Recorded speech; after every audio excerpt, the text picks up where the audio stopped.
예, 이 사사기는 12명의 사사에 대한 이야기를 기록하고 있는 책이죠. 그리고 오늘 우리가 살펴본 이 본문 말씀은 삼손에 대한 이야기예요. 삼손 많이 들어보셨죠? 성서의 헤라클레스라고 불리는 그런 사람, 아주 힘센 사람. 이 삼손은 사사 중에 12번째 사사입니다.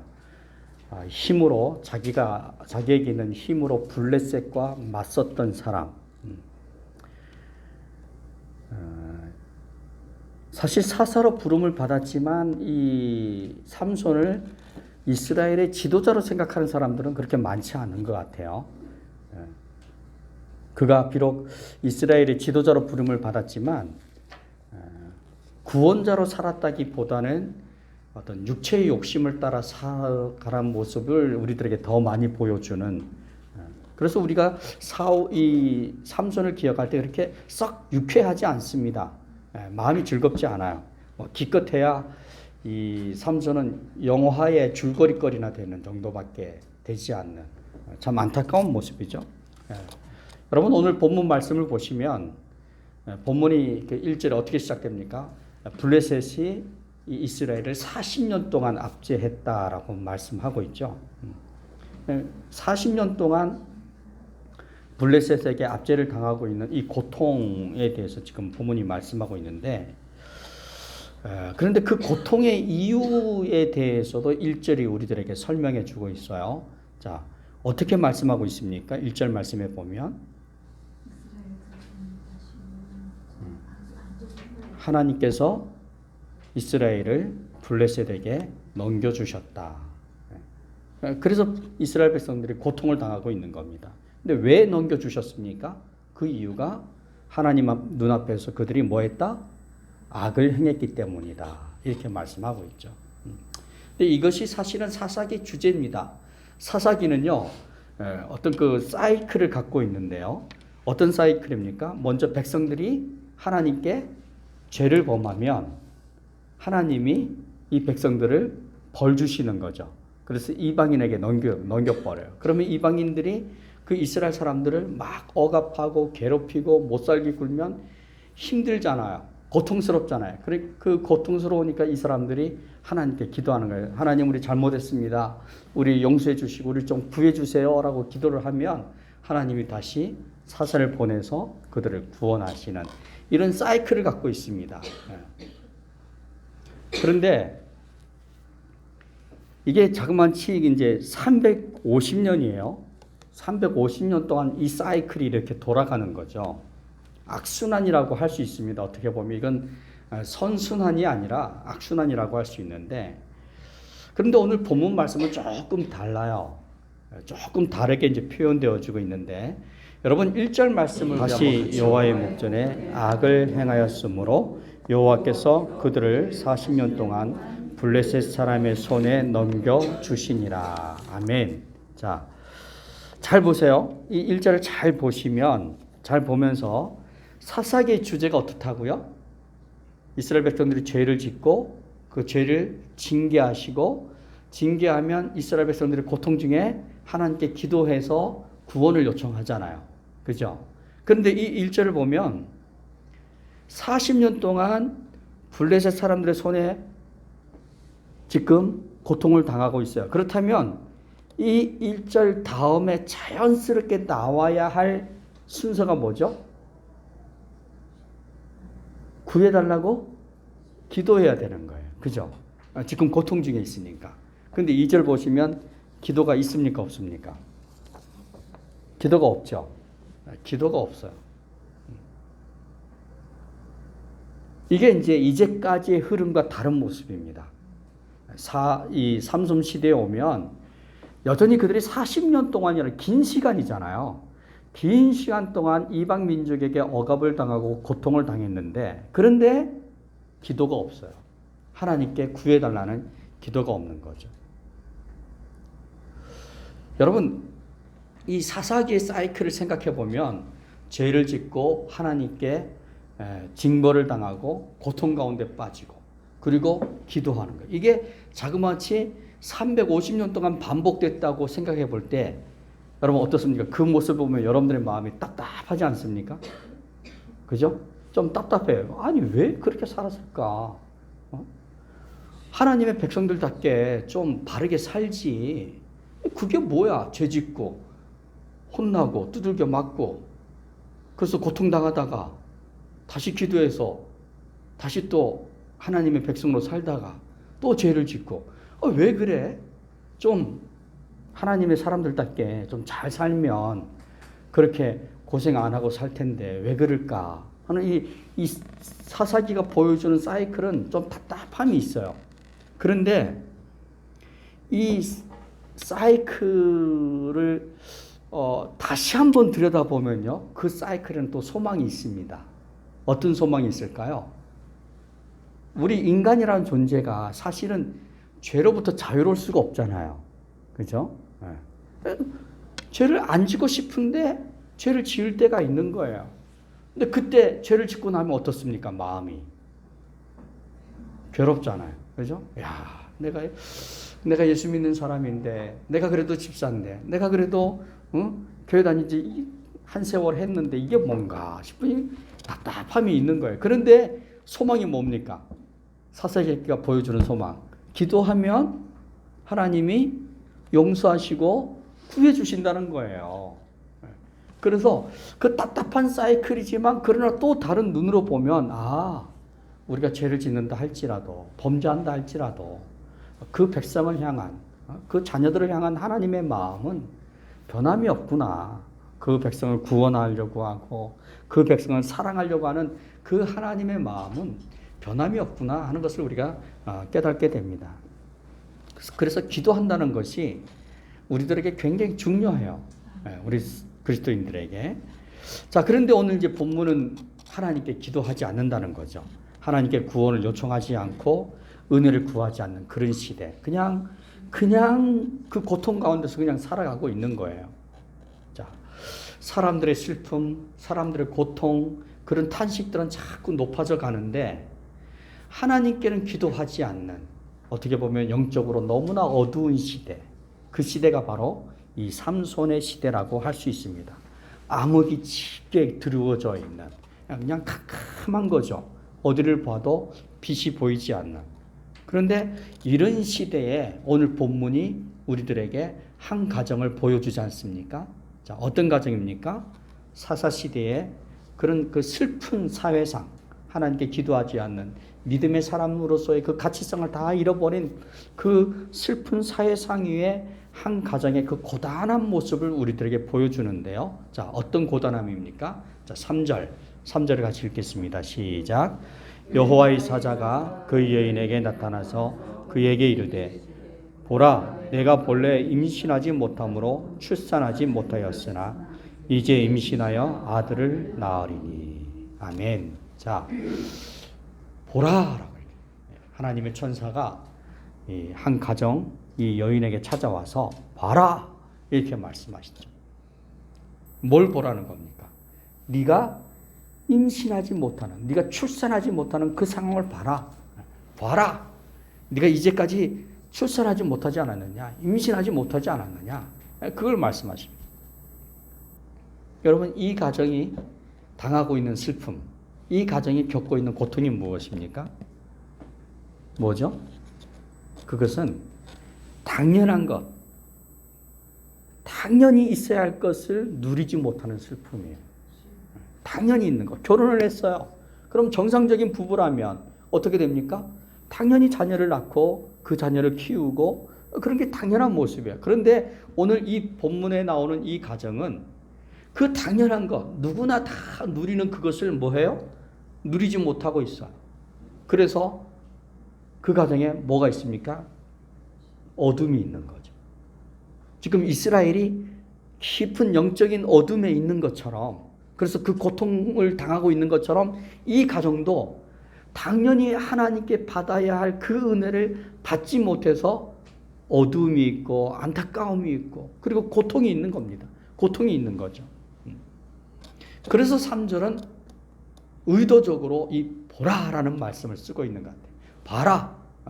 너의 처지를 좀 봐라. 너의 삶의 그 형편을 좀 봐라. 이렇게 말씀하시는 거죠. 너의 슬픈 현실, 너의 이 고단한 현실을 봐라. 어쩌면 이 가정이 당하고 있는 이 슬픈 현실은 하나님께로부터 온 것일 수도 있어요.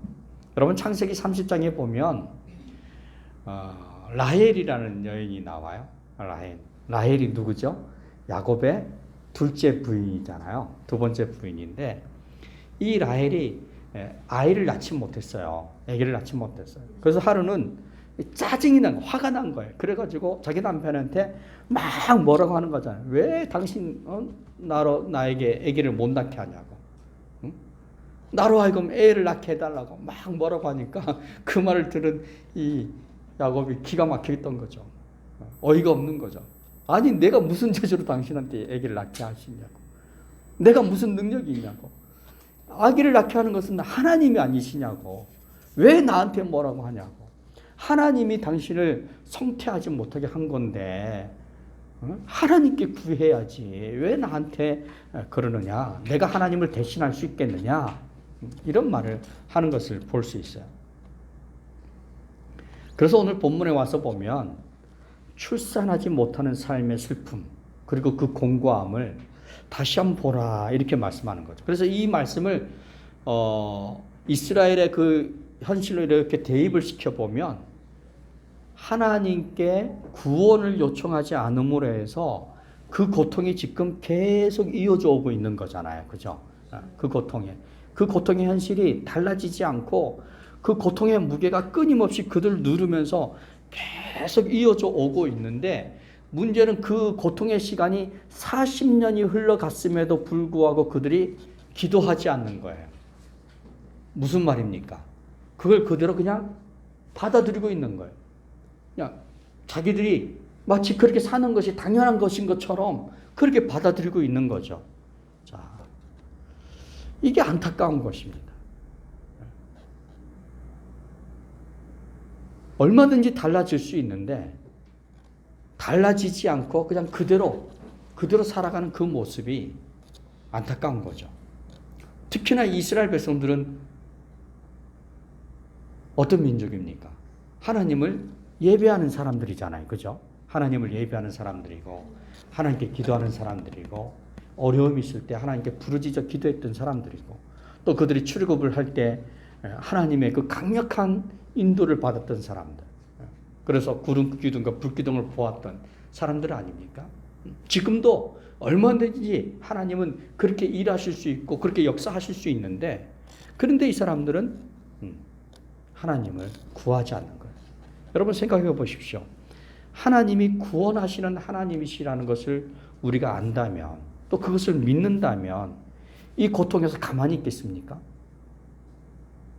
여러분 같으면 어떡하시겠어요? 내 삶에 지금 어려움이 다가왔어. 그런데 내가 믿는 하나님은 어떤 하나님이에요? 구원하시는 하나님이에요. 자, 그렇다면 내가 할 수 있는 것이 뭐가 있습니까? 내가 해야 되는 일이 뭡니까? 그렇죠. 기도죠. 구해달라고, 도와달라고, 하나님 은혜를 베풀어 달라고, 이 고통에서 나를 건져달라고 우리가 기도하지 않겠습니까? 그거는 당연한 수순이에요. 마땅히 그렇게 해야 되는 것입니다. 그런데 이 사람들이 그렇게 기도하지 않는 이유 무엇입니까? 그 고통을 느끼지 못하는 거죠. 고통을 느끼지 못하는 거예요. 현실을 자각하지 못하는 거예요. 우리 흔히 왜 깨구리 얘기하잖아요. 그죠? 깨구리를 찬물에 딱 넣어놨다가 약한 불로 물을 온도를 서서히 올리면 깨구리는 그 변화를 못 느끼고 그냥 익어 죽는다는 거 아닙니까? 그런데 그 깨구리를 뜨거운 물에 탁 던져 놓으면 어떻게 해요? 그냥 튀어나오는 거잖아요. 탁 튀어나오는 거잖아요. 근데 이 사람들이 40년의 시간 속에서 굉장히 무디어졌던 것 같아요. 감각적으로도 그렇고 영적으로 그렇고 그냥 뭐 이렇게 살다가 죽는 거지 뭐 그랬던 것 같습니다. 자, 그런데 이게 안타까운 거예요. 여러분, 내 삶의 고통이 어디로서부터 왔는지, 왜 내가 지금 이런 고통 가운데서 살아야 하는지, 그냥 힘들 때 아휴 힘들어 하고 탄식 한번 하고 한숨 한번 짓는 것으로 그냥 그렇게 살아간다면 그 인생은 불쌍한 인생입니다. 그런 인생에 무슨 변화가 있고 그런 인생에 무슨 소망이 있겠습니까? 아무런 소망이 없는 거죠. 그냥 그렇게 하루하루를 살아갈 뿐인 것입니다. 자, 그런데 놀라운 것은요, 오늘 본문 말씀을 보십시오. 오늘 말씀에 보면 그렇게 아무런 소망도 갖지 않고 그냥 하루하루를 살아가는 그 사람들에게, 기도하지 않는 그 사람들에게 오늘 본문이 우리들에게 말씀해 주는 것은 무엇입니까? 하나님이 찾아오신다는 겁니다. 하나님이 찾아오신다는 거예요.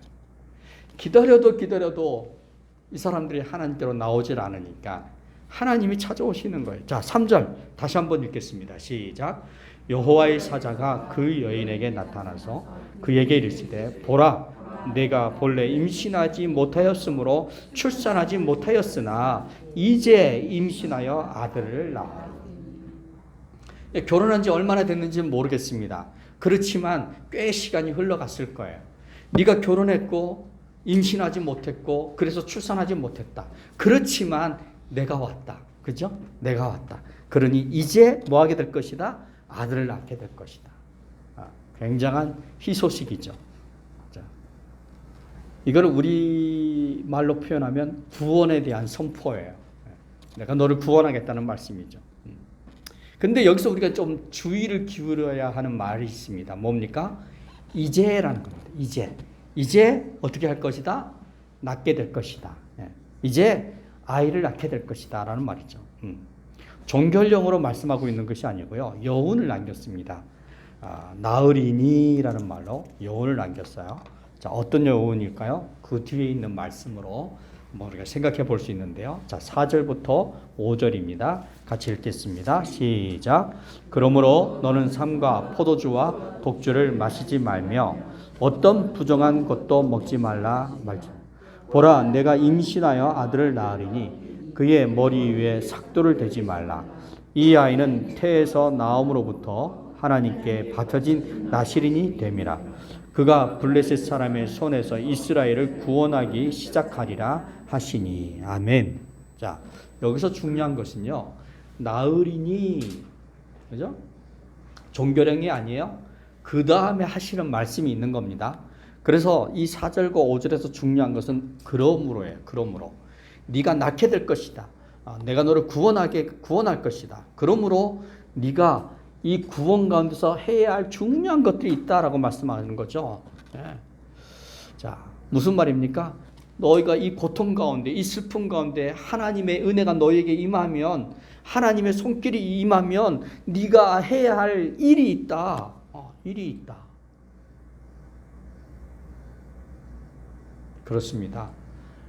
은혜를 받은 사람들은요, 또 이렇게 주님께로부터 부름을 받은 사람들은 부름받은 사람으로서 해야 할 일이 있는 겁니다. 자, 어떤 일이 있을까요? 첫 번째 생각해 볼 수 있는 것은 오늘 4절에서 말씀하고 있는 것처럼 정결한 삶을 살아야 한다는 것입니다. 자, 그래서 4절에서 제일 먼저 하시는 말씀이 뭡니까? 그러므로 너는 삼가하라는 거죠. 삼가라. 너는 삼가해라. 자, 뭘 삼가해야 될까요? 포도주와 독주를 마시는 것으로부터 너를 삼가해야 된다라고 말씀하고 있고, 또 하나는 뭐죠? 그렇죠. 부정한 것을 먹지 말아야 한다. 이 두 가지를 얘기하고 있어요. 어떻게 보면요, 주님이 다른 그 무엇을 말씀하시기 전에 먼저 이 포도주 먹는 것에 대해서, 그리고 부정한 음식을 먹는 것에 대해서 말씀하셨다는 것은 그 시대의 사람들이 전혀 이것들로부터 구별되지 않았다는 것을 의미하는 것입니다. 그냥 하고 싶은 대로 술 마시고 먹고 싶은 대로 먹으면서 살았다라는 것은 아마 그 시대의 사회상이 아니었을까 하는 생각을 해봐요. 그냥 사회가 흘러가는 대로, 문화가 흘러가는 대로 그냥 그 흐름에 나를 올려놓고 그냥 좋은 게 좋은 거지라는 그런 생각을 가지고 포도주도 먹고 독주도 마시고 부정한 것도 맛있다라고 먹으면서 그렇게 사는 것이 아마도 그 시대의 모습이었을 것입니다. 자, 그래서 하나님이 이 여인을 만나자마자 구원에 대한 말씀, 내가 너희에게 아들을 낳게 할 것이다 라고 말씀하시자마자 제일 먼저 하시는 말씀이 좀 부정한 것에서 좀 구별되어서 좀 거룩한 삶을 살아야 된다라고 말씀을 하시는 거죠. 자, 하나님이 요구하시는 것이 무엇입니까? 바로 정결함이에요. 정결함. 정결해야 된다. 이스라엘 사람들이 하나님 앞에서 이렇게 정결하지 않았던 거예요. 마노아의 가정도 아마도 그랬던 것 같습니다. 이 마노아라는 사람도 그냥 그 시대 사람들과 그냥 그렇게 어울려서 섞여서 살았던 것 같아요. 그런데 지금 하나님이 이 마노아의 가정에 나타나셔서 무엇을 지금 말씀하고 있는 것입니까? 바로 구원을 베푸시려고 하는 거예요. 구원을 베푸시려고 하고 마노아의 가정을 통해서 새롭게 태어날 이 아이를 통해서 하나님은 이스라엘을 구원하시려고 하는데, 그런데 그렇게 일을 하시기 전에 하나님이 지금 요구하시는 것이 무엇입니까? 정결해라. 정결해라. 내가 너희들 가운데 들어가기를 원한다. 내가 너희들 가운데서 역사하기를 원한다. 내가 너희들 가운데서 구원하는 하나님으로 일하기를 원한다. 자, 그러니 정결함으로 준비해라. 이렇게 말씀하시는 거죠. 그렇습니다. 하나님이 우리 그 가운데 임하시는 것은요, 무조건 임하시는 것이 아닙니다. 하나님이 우리 가운데 임하실 때는 어떤 일정한 필요 조건이 있는 거죠. 여러분 TV 종종 보시죠? 요즘 가끔 보게 되는 프로그램 중에 하나가 미우새. 미우새 아세요? 미운 우리 새끼. 맞죠? 네. 거기에 보면 박성웅 씨가 종종 나와요. 박성웅 씨도 아마 총각 집사인 것 같아요. 교회를 다니는 집사인데 직분을 밝히지는 않지만 그 아버지는 장로님이시고 그 어머니는 권사님이시잖아요. 근데 이 박성웅이가 이제 나올 때 술 먹는 얘기를 자연스럽게 하는 거예요. 그래서 이렇게 얘기를 하다가 너 오늘 일 끝나고 뭐 할래? 그래서 계획 없는데요? 그럼 우리 한잔 할까? 이런 식으로 너무나 자연스럽게 그런 말들을 하는 거예요. 아마 어쩌면 그것이 우리 젊은 세대들, 교회를 다니고 믿음 생활을 하지만 그 젊은 세대들이 자연스럽게 갖고 있는 생각이 아닌가 하는 생각을 해봤습니다. 저렇게 장로님 집안에서, 권사님 집안에서 자라났지만 저런 직업을 가진 사람들, 저 나이 때 사람들은 저런 어떤 그 문화를 갖고 있는 것이 아닐까 하는 그런 생각을 해봤어요. 그런데 이 사사기 시대에 이 사람들의 문화, 그죠? 그냥 자연스럽게 상황과 환경에 따라서 한 잔의 술을 먹는 것 아무 거리낌이 없고 문제가 되지 않는, 어떻게 보면 세상과 잘 조화를 이루면서 살아가는 것, 좋아 보이지만 정결한 것은 아닌 거예요. 좋아 보이지만 너무 이렇게 티나지 않고 말이죠. 그죠? 전투적이지 않고, 사람이 보기에는 좋아 보이지만 하나님 보시기에는 그것이 깨끗하지가 않은 거예요. 거룩하지가 않은 거죠.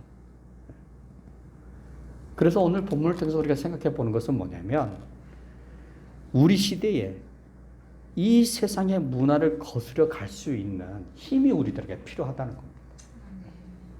좀 이 세상이 아무리 좋다 얘기해도 우리가 하나님이 우리들에게 말씀하시는 그 말씀에서 우리 자신을 좀 정결하게 할 수 있는, 그죠? 우리의 삶을 좀 깨끗하게 하고 우리의 몸을 좀 정결하게 유지할 수 있는 힘이 좀 필요하다. 하나님 앞에서 살아가는 그런 힘이 좀 우리들에게 있어야 되지 않는가. 그래서 우리는 생각해 봐야 돼요. 자, 오늘 본문에서 하나님이 이 정결을 요구하시는 하나님께서 우리가 그러면 어떻게 해야 될 것인가? 본문은 두 가지로 대답을 하는 거죠. 첫째는 무엇입니까? 독주와 포도주로부터 나를 멀리하는 겁니다. 독주와 포도주. 독주는 그래 먹으면 안 되겠다. 그렇지만 포도주는 즙이지 않느냐, 음료지 않느냐, 그거 먹으면 어때서 이렇게 얘기하는 수가 있어요. 한 잔 정도야 괜찮지 않느냐 이렇게 얘기하시는 분들이 있는데, 사실은 그 상징성에 있어서 하나님은 완전하게 구별되기를 원하시는 거죠. 이 포도주와 독주는 기쁨을 상징해요. 기쁨, 즐거움, 쾌락 이런 것들을 상징하죠. 결국은 우리가 술을 마신다는 것은 나를 그 기쁨에 넣는다는 거죠. 그 기쁨 가운데로, 술이 주는 기쁨 가운데로, 한 잔의 포도주가 주는 그런 즐거움 속으로 나를 집어넣는다는 얘기인 겁니다.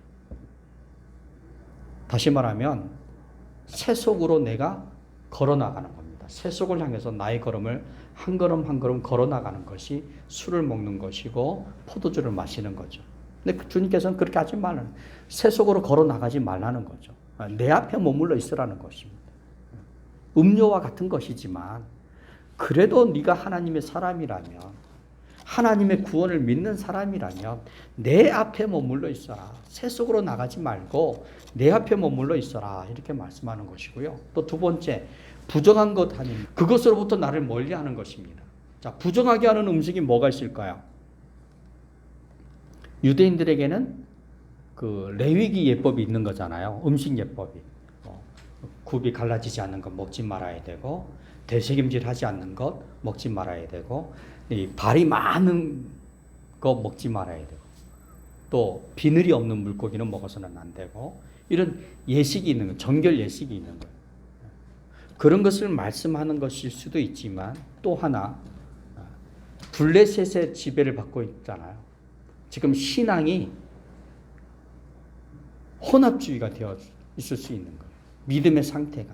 그래서 우상의 신전에 바쳐졌던 음식들을 아무 끄레낌 없이 먹는 거예요. 우상의 제물로 바쳐졌던 그런 음식들을 아무 거리낌 없이 먹는 것. 우상 숭배에 참여하는 거죠, 그것이. 그 부정하게 하는 것. 나를 부정하게 하는 것이 뭐냐?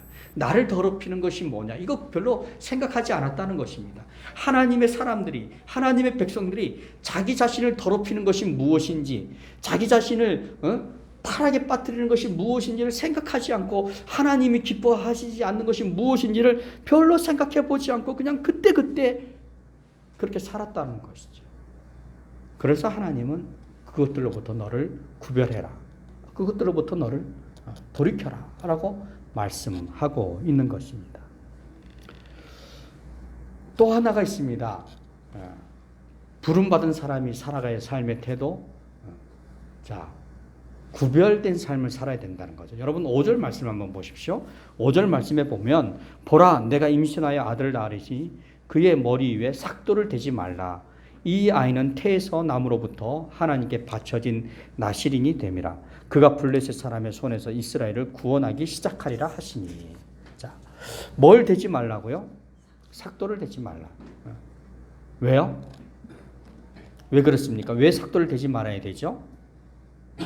그는 하나님께 바쳐진, 태어나면서부터 하나님께 바쳐진 나실인이기 때문이고, 또 하나 중요한 이유, 그를 통해서 이스라엘을 구원할 것이기 때문이다. 이게 바로 이제 구별된 삶이에요. 한 가지 명령과 한 가지 약속이 있는데, 삭도를 대지 말라 명령이죠. 약속은 무엇입니까? 그러면 구원하겠다. 이게 약속이에요. 하나님이 우리들에게 요구하시는 것이 무엇입니까? 거룩함이죠. 거룩함. 부름받은 사람답게 살라는 겁니다. 하나님의 부름을 받은 사람답게 그렇게 살라. 그리고 그 표시로서 뭘 주신 겁니까? 긴 머리를 준 거예요. 긴 머리카락을 준 거죠. 그래서 삼손에게 있어서 이 긴 머리카락은 정체성이에요.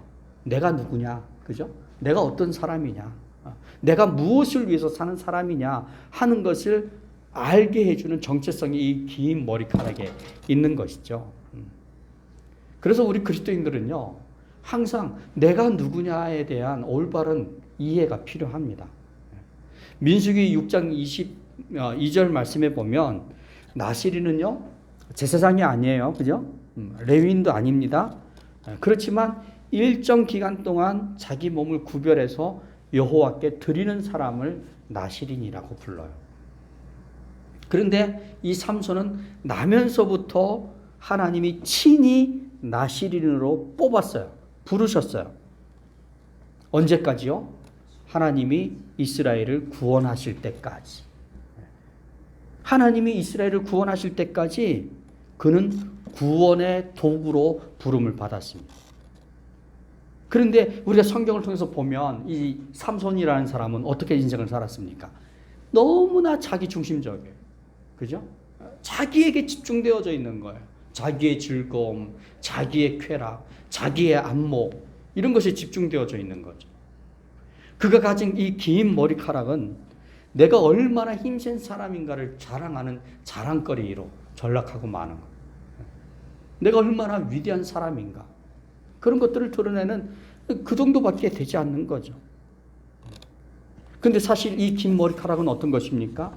하나님이 나시린으로 부르셨다는 표식이잖아요. 하나님이 손길이 그 위에 머물고 있다는 증거이고 하나님의 일꾼이라는 것을 나타내는 표식이란 말이죠. 그래서 하나님은 우리가 이 긴 머리카락을 통해서 세상에 높아지는 그런 사람으로 사는 것을 원했던 것이 아니라 오히려 하나님께 겸손한 일꾼으로 그렇게 살기를 원하시는 거예요. 그래서 본문은 끝맺음을 이렇게 하고 있어요. 자, 어떻게 끝맺음 합니까? 자, 13절, 14절 같이 읽겠습니다. 시작. 여호와의 사자가 마노아에게 이르되 내가 여인에게 말한 것들을 그가 다 삼가서 포도나무의 소산을 먹지 말며 포도주와 독주를 마시지 말며 어떤 부정한 것도 먹지 말고 내가 그에게 명령한 것은 다 지킬 것이니라 하니라. 아멘. 자, 이것은요, 처음에 마노아의 부인을 찾아왔던 그 천사가 너는 지금부터 아무것도 먹지 마라, 함부로 먹지 마라, 독주 먹지 마라, 포도주 먹지 마라 했던 말씀을 이제 태어날 삼손도 그렇게 살아야 한다라고 말씀하고 있는, 두 번 겹쳐서 말해. 부모도 어떻게 살아야 된다고요? 정결하게 살아야 되고, 당연히 태어날 이 삼손도 어떻게 살아야 된다? 정결하게 살아야 된다라고 말씀하고 있는 거예요. 그래서 이 삼손이 정결한 나시린의 삶을 통해서 하나님께 집중하고 그리고 하나님의 말씀을 따라서 이 땅에서 하나님의 뜻을 이루는 삶을 살기를 바라시는 거예요. 여러분, 우리가 그리스도인으로 부름을 받았습니다. 믿습니까? 하나님의 사람들로 부름을 받은 거예요. 그리스도인으로 태어나는 그 순간부터 나를 향하신 하나님의 뜻이 다 이루어지는 그날까지 나는 하나님 앞에서 어떻게 살아야 됩니까? 정결하게 살아야 돼요. 하나님의 구원을 이루는 사람답게 살아야 돼요. 하나님은 삼손을 통해서 이스라엘을 구원하고 싶어 하신 거죠. 그렇다면 삼손은 하나님이 자기를 통해서 구원을 온전히 이룰 수 있도록 그렇게 살아야 했습니다. 그러려면 어떻게 됩니까? 하나님께 집중해야 되는 거죠. 모든 삶의 기준을 하나님께 둬야 되는 겁니다. 하나님의 말씀에 삶의 뿌리를 두고 그렇게 하루하루를 살아야 가는 거죠. 그것이 바로 거룩한 삶이에요. 하나님께 집중하는 것이 거룩한 삶인 거죠. 하나님의 말씀을 따라 사는 것이 정결함입니다. 우리가 뭘 해야 되는 것이 아니라요, 하나님의 말씀에 집중하면서 사는 것이 정결함입니다. 하나님의 통치에 순종하면서 하나님의 뜻을 따라 사는 것, 그런 삶이 하나님께 바쳐진 나시린의 생활입니다. 여러분, 한번 그렇게 살아보지 않겠습니까? 하나님께서 나를 통해서 계획하신 것을 다 이루기까지 내가 온전히 정결하게 그렇게 살겠다라고 마음의 작정을 하고, 주님, 제가 그렇게 살겠습니다. 한번 이 시대의 나시린으로 그리스도인답게 하나님이 뜻하신 모든 것을 다 이루실 때까지 그렇게 내가 살겠습니다. 주님, 성령으로 인도해 주십시오. 좀 우리가 그렇게 하나님 앞에서 삶을 살아갔으면 좋겠습니다. 여러분, 마노아의 가정을 찾아오신 하나님이 오늘 우리를 찾아오십니다. 그리고 내가 너를 통해서 나의 구원을 이루겠다라고 말씀하십니다. 하나님의 구원이 여러분들을 통해서 이루어지기를 주님의 이름으로 축원드립니다. 기도하시겠습니다.